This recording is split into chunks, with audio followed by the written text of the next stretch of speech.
ये हमारा ऑटोकैड का दूसरा क्लास है। इसमें हम लोग चर्चा करेंगे कोऑर्डिनेट सिस्टम के बारे में। कोऑर्डिनेट सिस्टम क्या होता है, कैसे वर्क करता है और इसे हम कैसे यूज करते हैं। कोऑर्डिनेट सिस्टम में हम सबसे पहले जानेंगे एब्सोल्यूट कोऑर्डिनेट सिस्टम। इससे पहले थोड़ा सा हम सिलेबस की चर्चा कर लें, क्या है, हम लोग क्या करने वाले हैं। तो जैसे आपने पहले क्लास में देखा ही होगा, मैंने इंट्रोडक्शन क्लास में जूम, रीजन, पैन, एग्जिट ये मैंने आपको बता दिया है। ये हम अभी इसकी चर्चा करेंगे आगे। New page, open, save as, exit software, view setting, select object and delete object, select all, ये सारी चीज़ों पे हमने चर्चा कर दिया। अगर आपने उस वीडियो को नहीं देखा है या इसमें कोई दिक्कत है तो उस वीडियो को जा करके आप दोबारा देख सकते हैं और नोट कर सकते हैं। ठीक है, आइए देखते हैं इसमें हम लोग कैसे काम करते हैं। एब्सोल्यूट ये हमारा सबसे बेसिक है। इसमें हम बताएंगे आपको कि लाइन कमांड कैसे स्टार्ट करते हैं और कैसे किसी प्रोजेक्ट को करते हैं। ठीक है, ऑटोकैड आप ओपन कर लीजिए।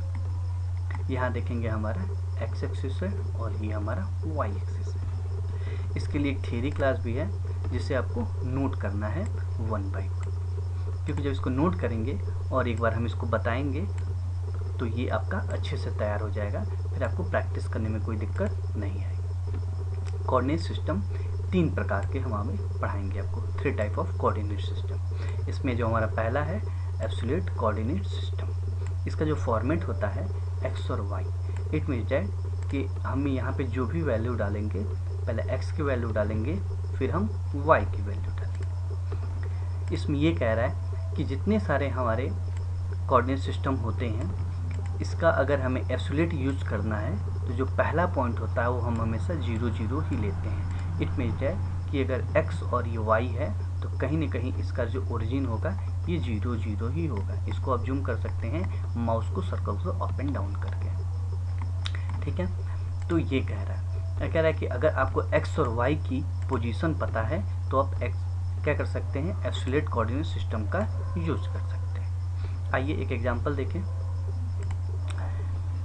इसमें उसी बात को कह रहा है कि इतने सारे पॉइंट्स होते हैं हमारे एब्सोल्यूट कोऑर्डिनेट सिस्टम में, 0 0 से मेजर किए जाते हैं। पहला हमारा प्रोजेक्ट है कि ये 30 और 20 के हमें रेक्टेंगल बनाना है। ये मान लीजिए हमारा ये रूम है छोटा सा, ठीक है, जो भी इसको समझ लीजिए।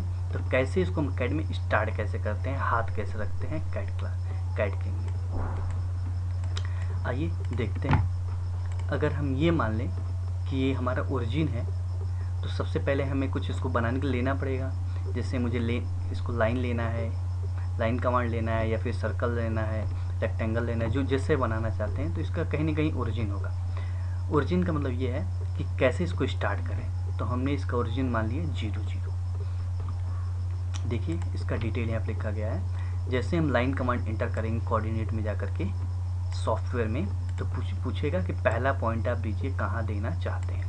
तो हमने पहला पॉइंट दे दिया 0, 0। तो ये हमारा क्या हो जाएगा, जैसे 0, 0 देंगे तो ये हमारा पहला पॉइंट यहाँ पे आके स्टार्ट हो जाएगा। अब हम लाइन कमांड क्यों दिया, क्योंकि अगर मुझे इसको पेपर पे बनाना होगा तो हम क्या करेंगे, पेन लेंगे, पेंसिल लेंगे, स्केच लेंगे, कोई ना कोई टूल्स क्या करेंगे, उठाएंगे जिससे इसको ड्रॉ कर सकें। तो ऐसे इसलिए मैंने लाइन कमांड, लाइन का मतलब ये सिंगल हमारा 1 लाइन 1 लाइन 1 लाइन। ठीक, आगे पूछ रहा है स्पेसिफाई नेक्स्ट पॉइंट, आगे कहाँ जाना चाहते हैं। तो मुझे पता है कि मुझे x में कितना जाना है, मुझे 30 जाना है, मुझे ऊपर नहीं जाना है, y में नहीं जाना है, मुझे केवल क्या चाहिए, एक स्ट्रेट लाइन चाहिए। इट मीन्स दैट कि ये हमारा कितना चाहिए, 30 चाहिए। अब ये हमारा कंप्लीट हो गया। अब मुझे ऊपर जाना है, तो इसका मतलब कि मुझे यहीं से हो करके ऊपर जाना है।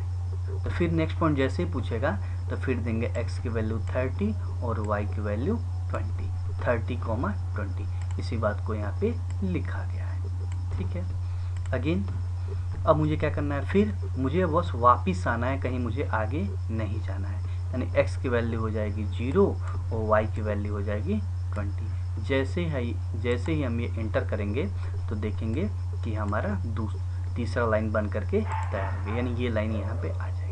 अब इस लाइन को कहाँ लाना है, तो मुझे कहीं जाना नहीं है, बस मुझे 0 0 पे आना है। या फिर सॉफ्टवेयर में एक ऑप्शन देता है close, C for close, close भी चाहे तो आप कर सकते हैं। तो लास्ट में मैंने 0 0 दे दिया, या फिर क्लोज ऑप्शन भी दे देंगे तो भी ये बन जाएगा। स्किप का मैंने यूज बता ही दिया है। स्किप मतलब सॉफ्टवेयर से बाहर जाना होगा तो हम स्किप कमांड का यूज करेंगे। आइए देखते हैं सॉफ्टवेयर में इसको कैसे करें। सॉफ्टवेयर पे जाते हैं, जैसे हम लाइन कमांड लेते हैं यहाँ पे तो पूछता है पहला पॉइंट में जहाँ स्टार्ट करना चाहते हैं। तो अगर हम 0, यहाँ 0 देते हैं, 0, 0, इट मीन कि x भी 0 y भी 0, जैसे इंटर करेंगे देखेंगे कि इसका ओरिजिन क्या हो गया, 0 0 से स्टार्ट हो गया। मुझे 0 0 नहीं लेना है तो स्किप कर देंगे। अगेन मैंने छोटा कर दिया इसको आरी कमांड करके। अब अगर हम लाइन कमांड ले और जो पहला पॉइंट है x की वैल्यू 5 और y की वैल्यू 5 डालें तो ये कहीं पहला पॉइंट यहाँ पे स्टार्ट होगा, यानी ये हम कहीं जाएंगे तो ये हमारा यहाँ से ये हो गया 5 और ये भी हो गया हमारा 5। अगर हम ये ना डाल करके लाइन कमांड